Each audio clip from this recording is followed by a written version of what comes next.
夏人穿越到诡异肆虐的异世界，成为了一个9代单传的收尸人，而且他有一个无数人羡慕的金手指，那就是无尽的寿命。但穿越的前身体实在太差了，差到走2步都能摔倒。夏人，你没事吧？赵叔，我没事。那你先待着。人有头债有主，混口饭吃，身不由己，触碰尊体，莫怪莫怪。赵叔说完，将3炷香插在院落的东南角，静静等待。在收尸人这个行当里有个口诀：香不点，有冒犯；香头断，快逃难；香长短，速折返。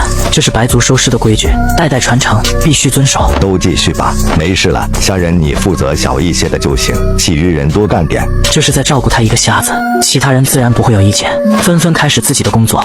谢谢赵叔，谢谢大伙。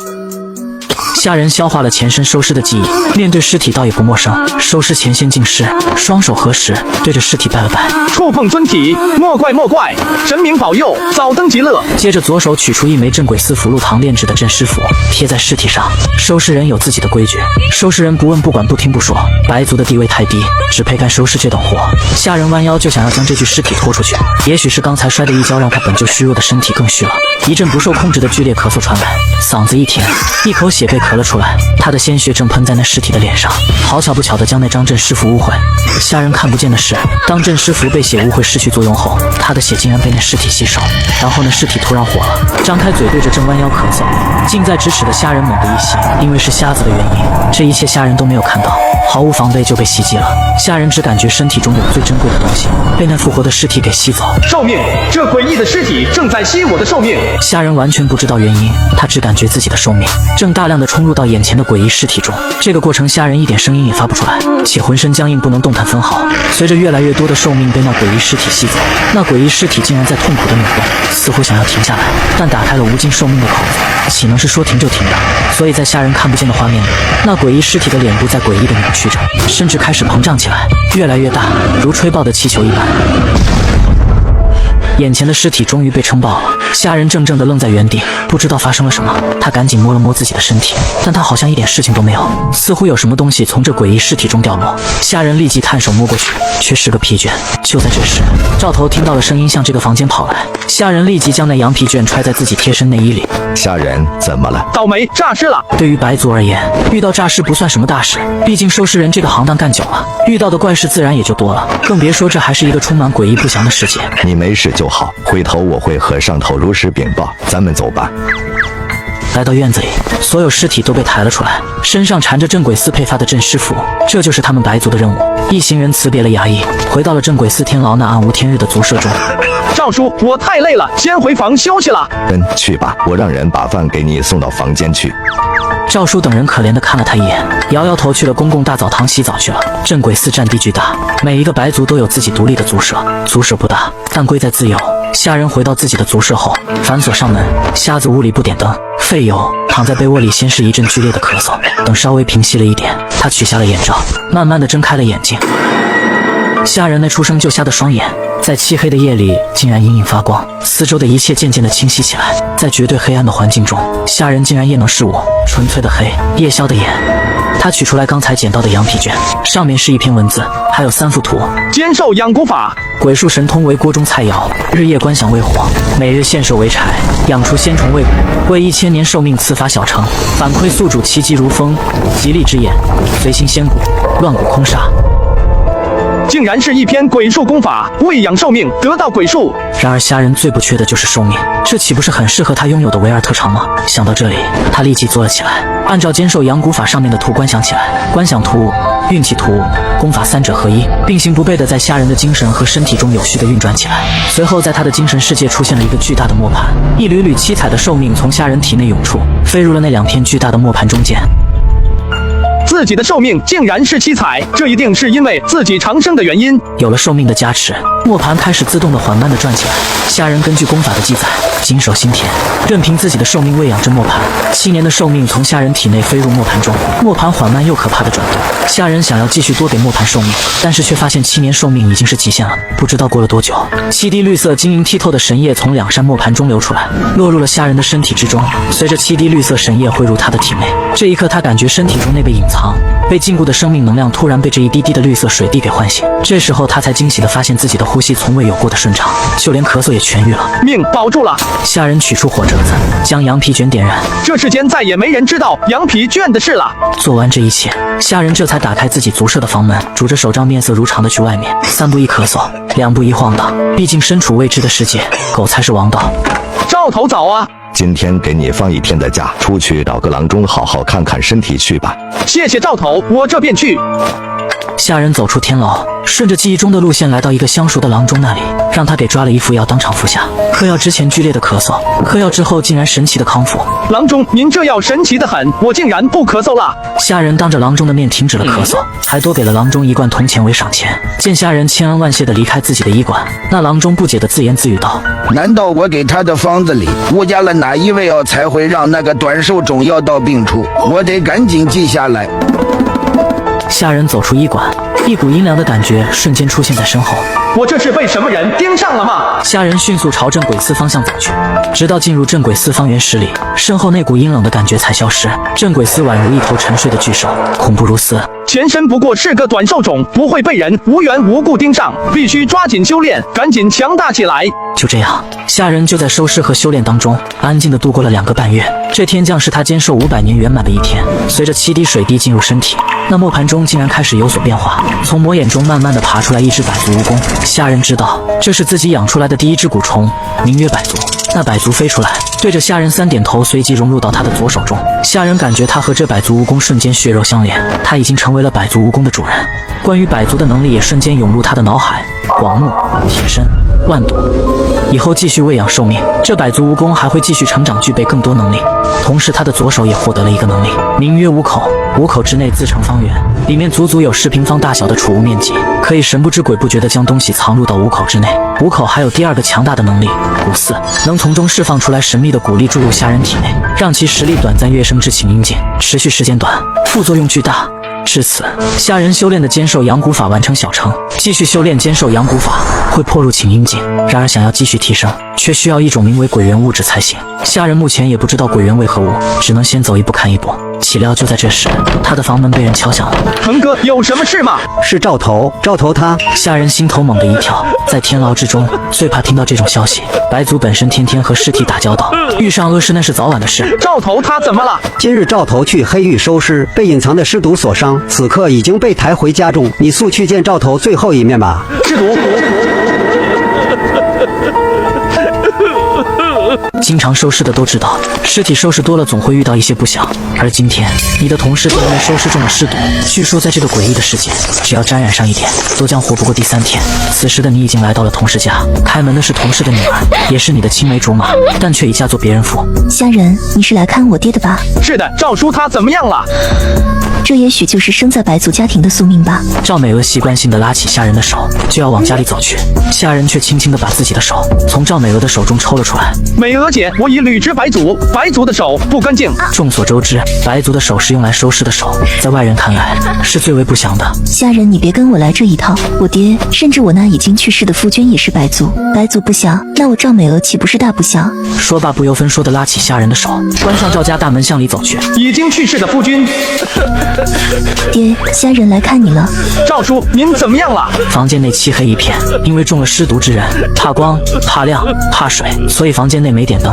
下人夜宵能力苏醒，先是看到了一道利刃就在自己的前面，美艳不可方物。而赵头则是虚弱地躺在床上，左边身子缠满了绷带，他的头歪在床上，虚弱无力地看着眼前最挂念的3个孩子。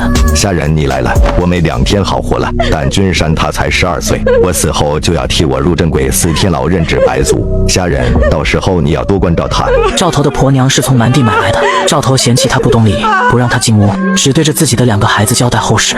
赵叔，不要这样说，你一定能长命百岁的。呵呵，你也是白族，应该知道尸毒的厉害，就不用安慰我了。他大口喘着粗气，脸上豆大的汗珠不停地落下，眉头紧锁，在强忍住痛苦不出声。这是尸毒攻心之状，赵头之死似乎已成定局。爹，赵叔有无办法解除这尸毒？下人受不了这种生离死别，尤其还是这世间唯一对自己好的人。解除尸毒，呵呵，除了禁族大人们有这本事，其余人哪里能解除尸毒？说者无心，听者有意。下人从中听到了关键词：禁足能解除您身上的尸毒是吗？我知道你是想救你赵叔的命，但是我们白族的命本来就下贱，死了一个白族，就如死了一个臭水沟的一条老狗，禁族大人们不会在意的。下人闻言一阵沉默，但他的心里却在盘算着该怎么救他，毕竟他一直是个烂好人啊。好，我知道了，那我就先走了。下人说罢，转身就往外面走去。谁知刚走到赵家的门口，赵美娥却追了出来。家人，你从小与我一起长大，对我最是熟悉。你说我赵美娥是不是可夫可爹的坏女人？为什么这么说？刚死了丈夫被婆家赶回娘家，结果在娘家没住几天，我爹又中了尸毒。我真的……赵美娥有些绷不住了，眼泪哗哗的流下来。尽管爹娘和弟弟没人说她任何不好听的话，但是善良的赵美娥还是忍不住乱想。闻言，下人想了一会才说道：如果你是那样的女人，赵叔早就被你克死了，而不是今日才中尸毒，所以你别乱想了。我的下人弟弟看来确实长壮了啊。美娥姐，我先回去了。路上小心些。赵美娥依依不舍地看着虾人的身影消失在黑暗中。虾人很快就回到了镇鬼司天牢，他不忍心这个世界上唯一关心自己的赵叔就这么痛苦的死去，所以他来到了黑族驻地，找到了一个前几天收尸时认识的黑族，此人名叫顾天福。虾人，你找我作甚？我记得你说过你是镇鬼司的灵机星，镇鬼司的事情没有你不知道的，对吧？还行吧。虾人，你有事要问的话，一个问题1两银子，答不出来不收钱。虾人听了这话，非但没有生气，反而微微一笑。毕竟人就怕的就是欠人情，而且白族虽然地位低贱，但却薪俸优厚，毕竟没人愿意干他们这种与不想打交道的活的。普通人中了尸毒，该如何解毒？普通人中了尸毒，3日内尸毒攻心入脑必死。若想解尸毒，必须要有请阴境诡异的鬼精。请阴境鬼精。这话仿若一道闪电击中了虾人。他的坚守阳古法记载，他想要从武者境高段进入到请阴境，必须要有鬼精；而赵叔想要解毒，也必须要有请阴境的鬼精。世间巧合莫过于此。虾人从顾天福口中得知，鬼精乃是鬼医身上特殊的一种材质，是修炼鬼气、符箓等等的原材料。简单来说，鬼精在修炼鬼术的鬼修们的世界是通行货币。然而想要得到鬼精，就必须要杀死鬼医。虾人按顾天福说的，来到了150里外的乱葬岗，寻了一棵歪脖子老槐树坐下，悄然放出百足。百足嗖的一声没入地下，消失不见。接着打开了百足的共享视野，地下一片腐烂，全都是一具具白骨。百足高速前行，在四处寻找此行的目标，请阴境鬼医。随着百足的深入，虾人看到了更为广阔的乱葬岗的地下世界，一具具白骨、腐尸和各种各样的吃烂肉的虫子，却根本就没找到顾天福所说的尸体类诡异。3只红眼野狗发现了坐在大槐树下一动不动的虾人，是他身上新鲜的味道引来了他们。只见一只野狗低沉的吠叫2声后，突然就对着虾人冲了过来，锋利的狗牙直奔虾人的脖子。野狗被一拳爆头，无头狗身飞出去，大老远落在地上。虾人如今武者境高段的修为，一拳打爆狗头，轻轻松松，剩下的2头野狗吓得呜的一声就跑掉了。虾人控制着百足继续在寻找着诡异，向着地下继续深潜。一座大墓挡在百足面前，地下大墓规模宏大，一看就非等闲之人的墓穴。虾人本想控制着百足绕开大墓，但下一刻，在大墓之中有一股恐怖力量发现了百足，一道黑烟从大墓中翻卷出来，一只大手就要把百足捉拿。找到了，请阴境的诡异竟然就藏在大墓之中。虾人控制着百足瞬间远去，向着他藏身的乱葬岗逃。百足身上的气息十分吸引身后的鬼力，黑烟紧追不舍，一个逃，一个追，很快就出现在乱葬岗外的大槐树边。百足原地身躯猛地变大，然后反身冲着那黑烟轰冲而下。黑烟被百足的变化给打得措手不及，剧痛之下快速后退。百足死死地抓住黑烟之中的鬼力，此刻那鬼医终于反应过来，身躯猛地一震，变成1丈多高、全身紫色、破口獠牙的鬼医。鬼医一把将趴在身上的百足扯下，双手用力就要把同样1丈长缠绕在他身上的百足撕烂。然而就在这时，鬼医似乎感觉到脑后的破风声，只好暂时将百足先扔出去，双手长长尖锐的指甲向着身后划去。虾人手持巨斧重重砍在尸体鬼医的后背，借助高高跃起带来的强大势能，可如今虾人武者境高段的实力，还是将尸体鬼医从肩膀劈到腰部，上身一下就被劈成了2片，只剩下一双又短又细的腿蹦跶。这鬼医带着被劈开2半的上半身就要逃跑，但虾人怎么可能让到手的猎物逃走？手持巨斧，循着尸体诡异的臭味就跳跃而至。逃出去的诡异见他追来，突然蛇身，被劈开2片的上半身中冒出一股黑烟，黑烟中藏着一个小小的人头，全身泛着尸臭的猴子大小的诡异。这诡异露出一抹你中计了的坏笑，之前被劈开的竟不是真身，真身竟是藏在里面。只见这诡异双手食指暴掌，化为道黑色的长针直插虾仁。眼看这黑色长针就要穿透他的脑袋，请阴镜的实力从猴子诡异身躯中爆发，场内泛着一股股令人作呕的味道。这是尸毒！诡异同步发动尸毒，想要一击必杀虾仁，但虾仁脸上沉着刚毅，似乎对此早有预料。毕竟他是第一次对付诡异，一切都要留有后手的。他果断地扔出手中的巨斧，低头一口咬中左手虎口，血涌而出，以血为祭。这是虾仁此刻具备的最强的一个古神通——4，可以让虾仁短期内硬生生地拔高到请阴境。短暂拥有请阴境实力的虾仁感觉到从未有过的强大，力量和感官全都无限放大，整个人变得超强。借助百族的冲锋之力，瞬间出现在猴子诡异面前，右手握拳，沙包大的拳头一拳接着一拳轰在猴子诡异的身上。我在诡异世界养蛊，但蛊却必须要杀死诡异才能进阶，无奈我只能独自来到城外的乱葬岗，寻求让蛊进阶的可能。虾仁感受着死得透透的诡异，强忍住体内翻江倒海的巨大痛苦，坐在地上。死了！我竟然真的杀死了一只请阴境的诡异！虾仁命令百族去到诡异尸体中翻找起来。片刻后，百族从中找到了3片指甲盖大小的晶体。虾仁感受着手中的鬼晶，嘴角不禁往上扬了扬。有了鬼晶，他不仅能救中了尸毒的赵头的命了，最重要的是，这鬼晶可以让他以此踏入请阴境。但就在这时，一阵虚弱感袭来，这是使用蛊4强行提升境界的后遗症。必须尽快离开，不然要是再来一只诡异就死定了。虾仁吩咐百族驮着他向无人的树林中急速而去。时间来到下午，虾仁来到了赵头家的门外。此刻他用过蛊4的副作用还在，身子有些虚弱，靠着大门边上喘着粗气。许久后，大门打开，已经哭肿了眼睛的赵美娥出现。虾仁，你来了，我爹快不行了，来见他最后一面吧。这2天他身为长女一个人承受的太多了，此刻见到能依靠的人，忍不住又投入到虾仁怀中哭起来。美娥姐，你别哭了，我已有解药，赵叔有救了。真的吗？听到这话，原本快要崩溃的赵美娥瞬间有了主心骨，立即牵着虾仁的手快速向内院走去。房间内一片漆黑，赵美娥等人已经被虾仁留在门外。看着陷入昏迷的赵头，虾仁果断从虎口中取出一粒鬼晶喂到了赵头口中，紧接着赵头居然剧烈地挣扎起来，仿佛是受到了什么看不见的伤害一般。好在片刻后鬼晶起作用了，赵头脸上的黑色尸毒开始慢慢消退，虾仁悬着的心也终于放下。听到赵叔的惨叫，赵美娥姐弟俩也冲了进来。你没事吧？我没事，快去看看你怎么样了？尸毒应该退了，赵叔没事了。就是君山这手机，这先给你吧，我刚左下角领到的，还没捂热乎呢。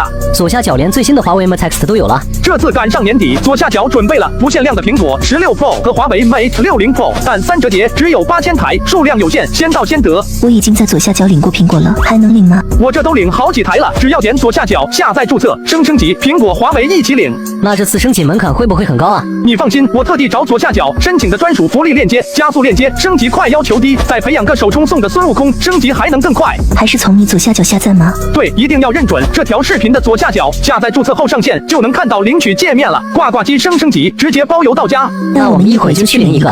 怎么样了？尸毒应该退了，赵叔没事了。尸毒退了。赵君山小眼睛睁得很大，以为他是在开玩笑。赵美娥却看到悠悠醒转的赵头，激动之情溢于言表。虾仁，我爹真的醒了。哎，我这是回光返照了吧？虾仁，你等美娥出了丧期，你就把美娥娶了吧。美娥屁股大，腿也长，一看就好生养。到时候她给你们虾大生个一儿半女的，也算对得起你爹死前让我照顾你的话了。赵头一醒来就先给赵美娥和虾仁做媒，他自己以为是回光返照，开口的第一件事竟然惦记的是虾仁，这让虾仁心中一暖。至少眼前这个老赵对他是发自内心的好。爹，你说什么呢？我是一个寡妇，虾仁又尚未婚配，他怎么可能看得上我？这话一出，让虾仁心里一愣。毕竟听这话的意思，赵美娥是真的对他有意思，但他毕竟是个处，心里有点慌，连忙告辞准备走人。赵叔，快要宵禁了，我得回天牢了。哥，你看我这是不是领到了？你这个速度够快啊！我看看发货名单，还真有你的啊！你就等着换新手机吧，我先走了。我说你这小子，我说的你和美娥的事情，赶紧办啊！这个可是真事。虾仁没接话，慌慌忙忙地走出了赵叔的房间。然而刚刚走出不远，身后就传来一道脚步声。虾仁，你等等。赵美娥小跑着赶过来，从怀里掏出一张包裹着的葱油饼。你带回去吃。虾仁伸手想接过葱油饼，他的手不小心碰到了赵美娥的手，二者有一股触电的酥麻。或许是刚刚赵头的话让两人都产生了一种别样的情绪。我回去了，你好好照顾赵叔。虾仁回到了自己的族舍后，在漆黑的环境里，虾仁眼睛亮了起来，随后命令百族去门口潜入地下守着，自己则是取出鬼镜细细琢磨起来。因为根据他说修炼的坚守阳骨法所言，要想进阶请阴镜就必须要有鬼镜。随后他左右手各持一块鬼镜，按照坚守阳骨法的观想图和功法开始运转起来。随着虾仁的观想，他的脑海中出现了一个巨大的磨盘，日夜观想为火，每日献寿为柴。他的寿命投入到磨盘之中，磨盘开始轰隆作响地转动起来。虾仁本以为会和之前一样，每夜只能投入7年的寿命，然而这次居然持续投入了10年的寿命之后才停止。一滴滴绿色晶莹剔透的神液从2扇磨盘中流出来，期盼已久的7滴神液再次出现。当神液一滴滴进入虾仁体内之后，虾仁先是将左手握着的鬼镜一把捏碎，鬼镜中蕴含的能量直接进入他的体内，一扇神秘的大门从此被打开。这里小小的鬼镜如一副药中最宝贵和最核心的药物，进入虾仁体内后开始翻滚起化学作用。右手握着的耐力鬼镜同时捏碎，新的持续的能量进入他体内。紧接着，虾仁的丹田位置出现了一道气旋，气旋可以吸纳鬼气，增强他的身体。这也代表着从此之后，他的力量之源变成了2个，一个是纯粹的体内的天生的力气，另外一个则是可以吸收鬼气，让他变得更强。气旋的出现代表着虾仁终于突破，成功进阶请阴镜初段。进阶后，不仅百族各项能力都得到了提升，而且还得到了一门鬼术请阴符。平日里以血为质，用时可请来阴符助阵杀敌。一个鬼术持有人一生仅有1张请阴符，如生在福在，如死福灭。关于请阴符的种种妙用尽皆浮上虾仁的脑海中。在鬼画符的符眼位置趴着一只可怕的不知名的蛊虫。虾仁想了想，击破自己的指尖，一滴血落在那不知名蛊虫的位置，他的血瞬间消失在这张泛黄的人皮请阴符上。下一秒，一股意念出现在虾仁的灵魂之中。不够，血，继续。不愧是阴骨，光这个药血的反应就充满了邪恶。不过虾仁如今血流如汞，全身血液奔腾如浆，区区喂养些许鲜血对于他而言不在话下。继续挤出鲜血滴在请阴符上，约莫过了半盏茶时间，请阴符吸够了他的血，终于有反应了。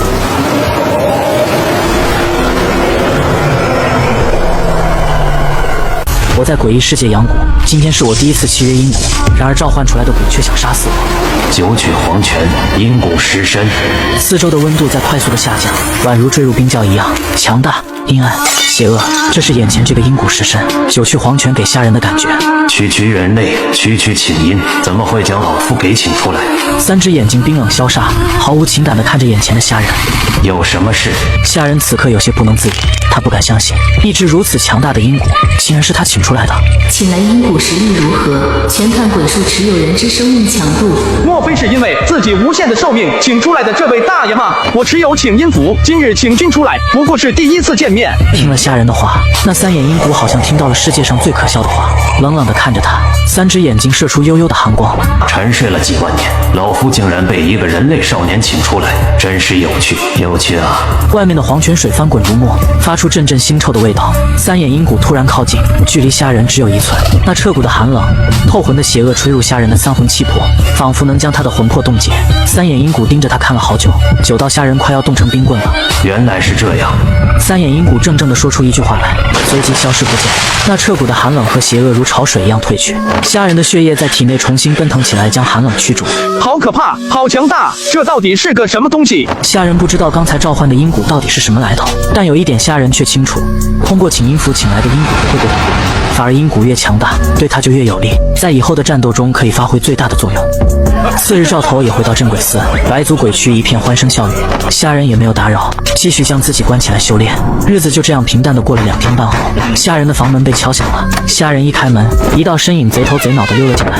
你找我有事吗？我现在是代表个人身份找你，有个大买卖和你谈。什么大买卖？4火一宗，报酬优厚。虾仁原本不想答应的，毕竟他也不缺钱，但想了想还是问出了一个问题。顾天福，你如果告诉我怎么摆脱白族剑戟，我就答应你这个委托。我还说什么事呢？摆脱剑戟一共有2种办法，其一是你只要练成了鬼术，且通过了禁足堂的考核，就能成为一名在编的禁足；其二就是得到大禹王朝皇族成员的认可，也能摆脱白族剑戟。随后顾天福生怕虾仁不答应，于是多给他讲了很多免费的信息，比如金子可以到禁足堂购买鬼镜，以及鬼修功法的事。好，这趟4火我接了。今夜子时，我在白族鬼区门外等你，别忘了啊。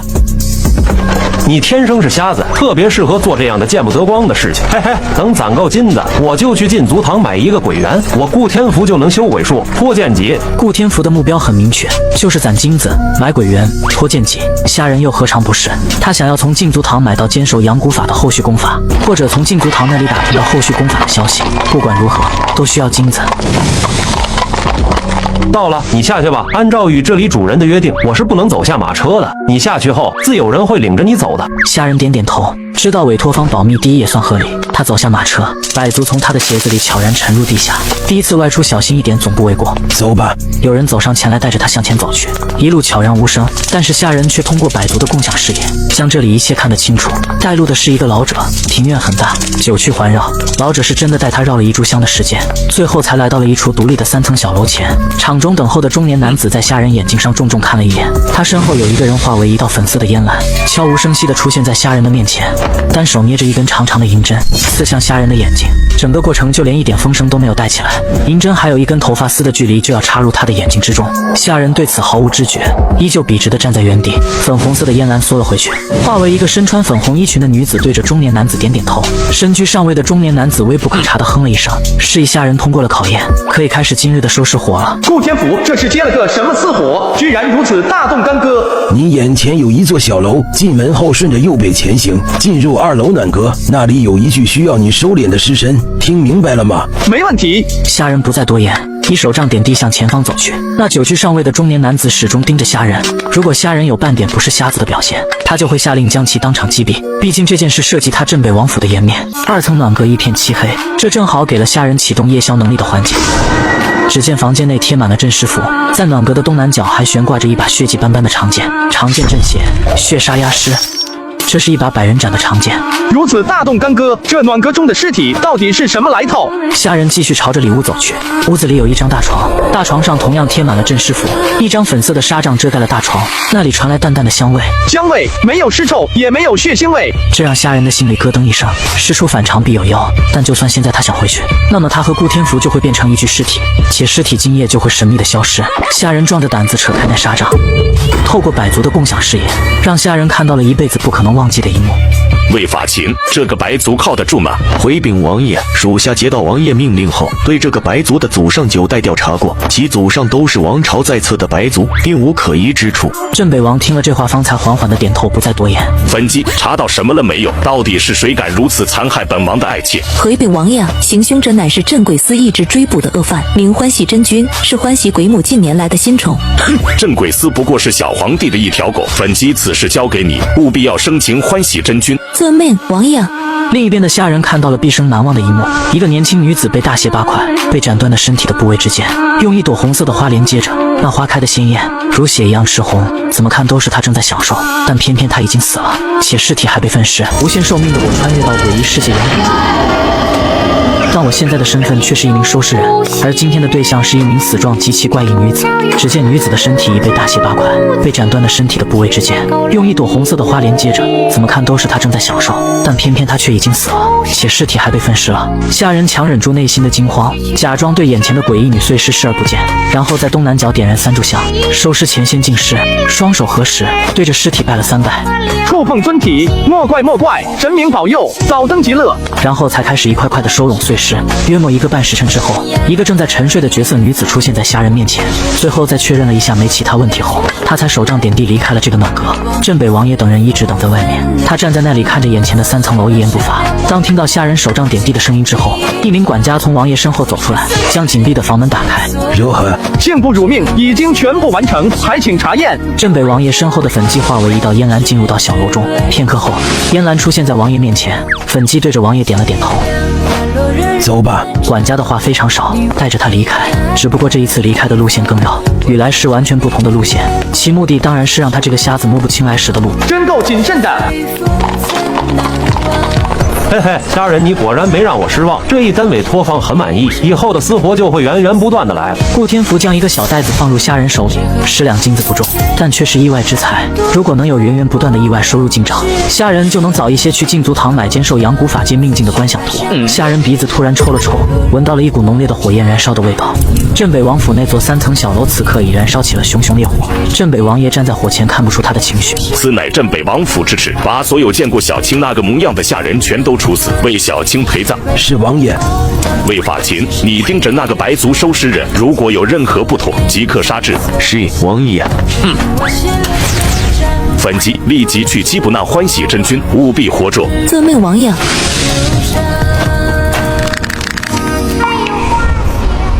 一个身为白族的同事突然死了，身为同僚的赵头和虾仁来为其收尸。然而当虾仁用百族的共享视野看到尸体的瞬间，他心中就猛地一惊，因为老藤的死状和镇北王爷那个最宠爱的小妾居然一模一样。老藤，废话就不多说了，反正你也懂，今日我和虾仁来送你最后一程。赵头一边说，一边就要低头收敛老藤的尸体。白族且慢！一道声音传来，紧接着一人瞬息而至。此人身穿镇鬼司官服，身上绣了一个精致的镜字，竟然生有4只眼睛，上下各自2只排列在一起。来者竟然是禁族贵区白族老赵，见过大人。白族退到一边等待，此去尸体还需要进一步调查。是大人。赵头悄悄扯了扯虾仁，退到了墙边。那4只眼的禁族扫了一眼虾仁的眼睛，鄙夷的抽了抽鼻子，没说什么。一道粉色烟岚突然出现在那4眼禁族身边，落地后变成一个粉红衣裙的女子。尸体保持原样，未曾有人动过。女子冷俏着脸，先是看了一眼那边靠墙站的虾仁和赵头，随即绕着老藤的尸体仔细看了一圈，似乎在确认什么，随即扔给4眼禁族一个布袋。4眼禁族打开布袋一看，脸上露出满意的神情。我的鬼术追踪杀人凶手的大体方向，你给的鬼金价格只够我用天幕法追踪，不包括后续出手擒拿。那女子只是冷冷地看着他，冷哼了一声。4眼禁族似乎有些惧怕这女子，也不在乎她的不礼貌，双手结印，4只眼睛看向四面八方，片刻后似乎确定了一个位置。找到了，跟我来。随即向着某个方向追去。那粉红衣裙女子化为一道烟岚，紧随其后。大人们都走了，我们干活吧。 3日后，鬼区迎来了新人，正是老藤的大儿子藤原。因为白族是世袭制的，有人死就必须有人赌上，根本不管你有几岁。叔叔伯伯、大哥们，我叫藤原。藤原看起来是个老实孩子，说3句2句就脸红的那种，但是身体却5大3粗，一看日常就锤炼武技。赵头随后领着藤原去了他爹的族舍，安顿好藤原后，又敲响了虾人的房门。赵叔，您来了。你小子耳朵真灵性，这都能听出来是我啊。我一个瞎子耳朵是比别人灵一点的。美娥托我来问问，怎么好几日没见你了？今晚我就去。 下午，虾人离开了镇鬼司，循着熟悉的路程来到了赵头的家。屋头里传来嘿哈的声音，这是赵君山在练武，为的就是打造一副好身板。虾仁哥，你没和我姐一起回来吗？我刚从镇鬼司过来，你姐去哪了？我姐现在天天往你家跑，说是琢磨着开发新一下了。那行，我正好回家看看。好的，虾仁哥。虾人顺着熟悉的街道，向着自己家里走去。他也没想到赵美娥的这番举动，难道是真是想嫁给他吗？如果是的话，他其实也不介意，毕竟赵美娥是个好姑娘。推开房门。 一股淡淡的香气扑面而来，瞎子的耳朵鼻子最好用。这一股香气传入鼻子中，立即让虾人打了一个激灵，随即好像什么也没有发生一样，若无其事地向自家院子里走去。此刻的虾人家中有种无法言说的诡异。一个只披着一件粉红色大氅的男子端坐在家宅的正堂之中，长得十分妖艳，一双3角眼正饶有兴趣地看着虾人，眼神中有一丝丝的玩味和戏弄猎物的不屑。在他的周围，此刻正在上演一出活春宫，一点点粉色的气息发出，缓缓飘起来，进入到那个邪异男子体内，看样子是修炼某种鬼术，以吸食这种男女气息壮大自身。在他的身边站立着2个女子，一个蛮地女子眼神迷离，正满脸桃花地看着坐在椅子上的男子。如果老藤死而复生，就会看到自己花银子买来的蛮地婆娘就在这里。另外一个被绑在身边的凳子上，口里塞了布条，头上插着一朵如血艳丽的花朵，此刻正焦急地看着走进来的虾人，想要提醒他，但却动弹不得，发不出声音来。这个被绑着的女子正是赵美娥。那男子伸手将身边的蛮地女子拉过来。 那蛮地女子仿佛得了天大的恩宠，配合着发出低沉的声音。声音一出，虾人立即觉察到异样。谁在我家？瞎子，你的运气来了！你家娘子将在死前享受终极情欲，然后奉献给伟大的欢喜之母。只可惜你一个瞎子看不到了。你到底是谁？速速离开我家，否则我要大喊报官了！该死，给你一个欣赏欢喜肉预知仙境的机会，你竟然还乱喊，影响本真君的情欲。男子手上的折扇唰的一声打开了，折扇上画着一幅春宫图，正如那邪异男子身后正在上演的情形一模一样。扇子上的图竟然是活的，在扭曲辗转。邪异男子扇动折扇，从扇子中飞出一道人影，人影速度极快，落地就出现在虾人身后。这哪里是什么人影？明明就是一具骨头上都散发着潮红色的骷髅。红粉骷髅发出桀桀怪笑。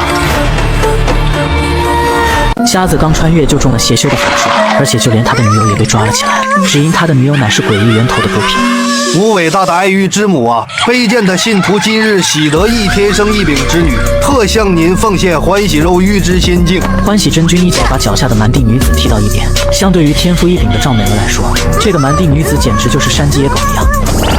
吾伟大的爱欲之母已经回应完了，碍事的那个瞎子杀了吧。欢喜真君下令粉红骷髅扭断虾人的脖子，但就在这时，一道阴风刮起，场面骤变，粉红骷髅被突然出现的一道钢铁身躯秒了空下，原地也失去了虾人的身影，他就如一道风，消失在欢喜真君面前。但是此刻欢喜真君却根本顾不上消失的虾人，因为在他的身后出现了一道让他全身发颤的黄泉水，黄泉水中包裹着一位三眼怪物，四周的空气开始凝结冰晶。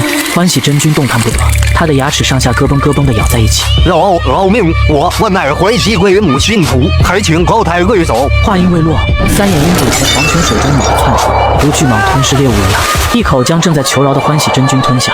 就这种小货色，还需要用请阴符惊动老夫？人类，你太弱了。三眼冷冷地看向虾人，似乎对于他今日将其召唤出来颇为不满。多谢救命之恩。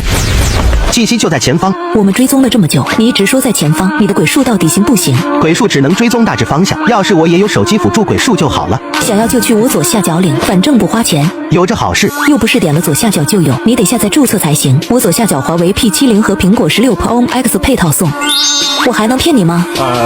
告诉我大致方向，我看下地图，不然误入禁区就麻烦了。天地无极，万里追踪，在东南30里处的小院中。没问题，那里不是禁区。先拿着用，想要新款再去左下角领。500台够领吗？左下角特意给我升级了专属链接，新款苹果16 Pro Max 紧急备货，500台哪够啊？每小时500台，现在下载注册，达到等级手机没发货你直接找我。我现在领。人类，最后送你一个忠告：欢喜鬼母已经在你的灵魂深处种下一粒玉种，它会在你最虚弱的时候进入梦里勾引你。一旦你把持不住，你将被它彻底诡异化，变成它的信徒。三眼阴骨脸上发出嘲弄的神情，而虾人则是悚然一惊，因为他根本毫无觉察。这就是那些强大诡异的力量吗？敢问阴骨前辈，怎样才能解除欢喜鬼母的玉种？当然是凭你自己的本事了，老夫倒要看看你怎么破这个局。这是那小白脸小子的储物囊，这些垃圾不要了有没有用？咕噜一声，三眼阴骨口中吐出一个类似布袋一样的东西。对了，小子，老夫名为黄犬老草。三眼阴骨不见了踪影，只留下满腹心事的虾人。他先是将欢喜真君留下的储物囊收入虎口之中，又摸了下陷入沉睡的赵美娥。这次幸亏回来的早，没让欢喜真君得手，否则我就得给你收尸了。刚刚把赵美娥抱入房间的床上，他心中却再次传来百足的事情。有人落在屋顶，正在监视着他。还有人！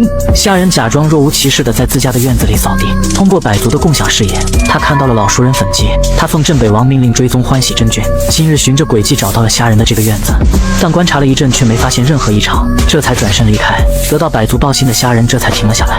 他单手一翻，手中出现欢喜真君的储物囊。这储物囊不知用何种材质做成，感觉更像是某种动物的皮肤。储物囊难道是某种擅长吞吐诡异的胃囊做成的吗？虾人用鬼气打开储物囊，一个大约1平方的空间出现，空间中乱七八糟堆积了不少的东西，最多的竟然是一些淫秽的小册子以及一些情趣服饰，还有一个小小的布袋。打开布袋后，在其中发现了10几粒鬼精，果然是鬼精！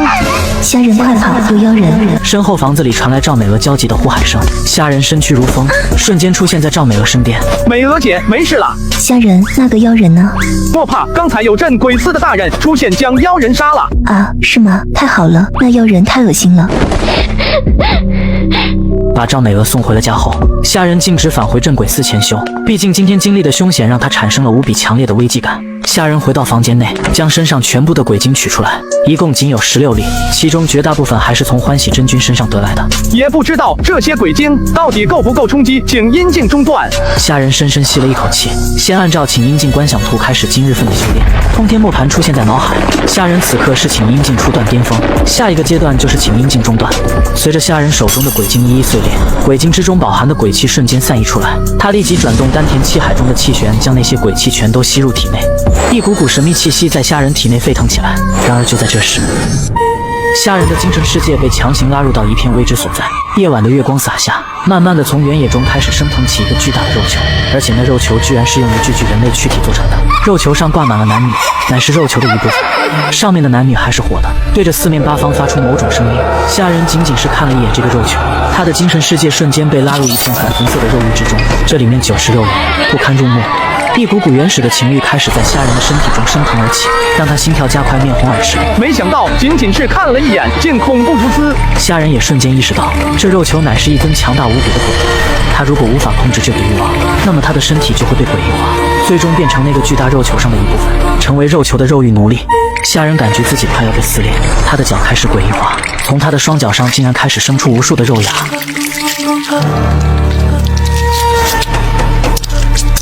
瞎子仅仅看了一眼诡异源头，双腿上就长出了无数会动的肉芽，而且诡异还拉扯着他向着肉球走去。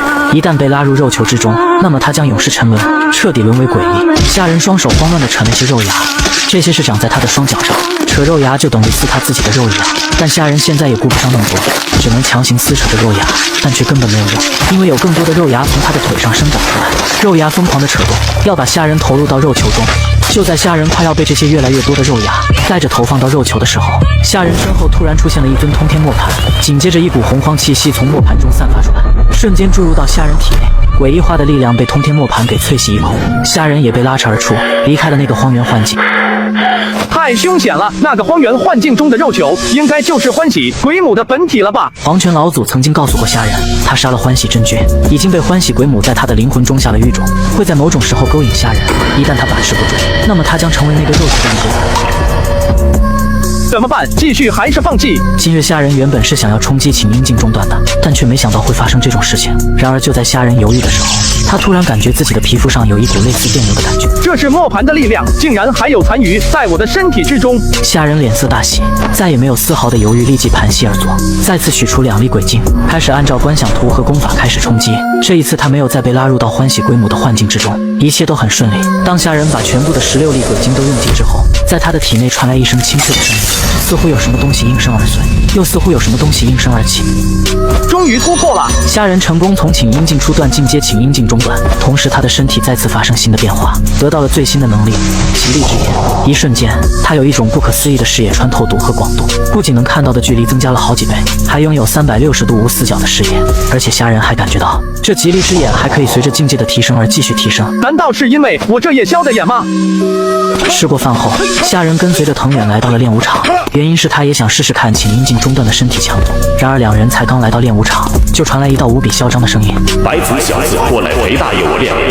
远处站着一个身材魁梧的大汉，正一脸傲然地对着藤远勾勾小指头。今日没空，我要陪虾仁哥练武。藤远的话让大汉在众多人前一下子没了面子。